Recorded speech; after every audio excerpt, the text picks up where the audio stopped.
বিশ্বাস করেন, ওয়াল্লাহি আল্লাহর কসম করে বলছি, বিশ্বাস করেন, আপনার ইন্তেকালের পরে 40 দিন সময় লাগবে না এদের আপনাকে ভুলে যেতে।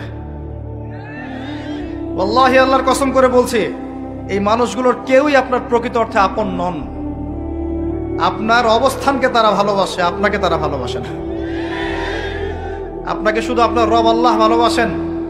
আপনি তার উপর তাওয়াক্কুল করে হারাম ছেড়ে দেন, আপনাকে আল্লাহ পাক বেহিসাব রিজিক দেবে ইনশাআল্লাহ তাআলা।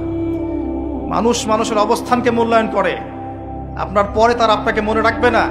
আপনি আমি যদি আজকে পৃথিবীতে নাও থাকতাম, আজকে যদি আমরা পৃথিবীতে নাও থাকতাম, পৃথিবীর ঘূর্ণন কমে যেত না।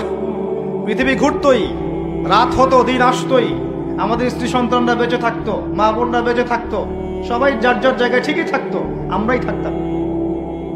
এটাই বাস্তবতা, এটাই দুনিয়ার নির্মম বাস্তবতা। তাহলে এই দুনিয়ার সংক্ষিপ্ত জীবনে কাদের কথা চিন্তা করে আপনি আল্লাহর অবাধ্যতা করছেন?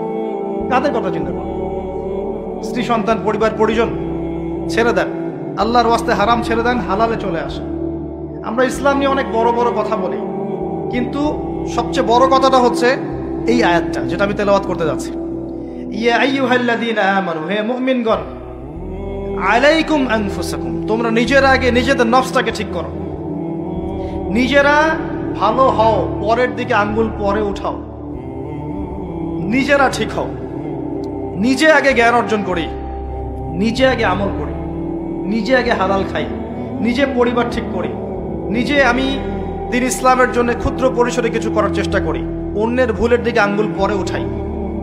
দেখবেন ইনশাআল্লাহ প্রত্যেকে যদি নিজের ফিকির করি, আস্তে আস্তে সমাজ ঠিক হয়ে যাবে ইনশাআল্লাহ।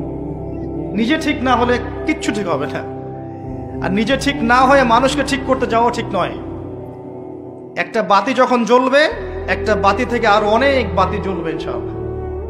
আল্লাহ পাক আমাদের সবাইকে হালাল রিজিক অন্বেষণ করার তৌফিক এনায়েত করুন, আমিন। যাদের হালাল রিজিকের সমস্যা আছে, আল্লাহ পাক যেন বেহিসাব রিজিকের ব্যবস্থা করে দেন, আমিন।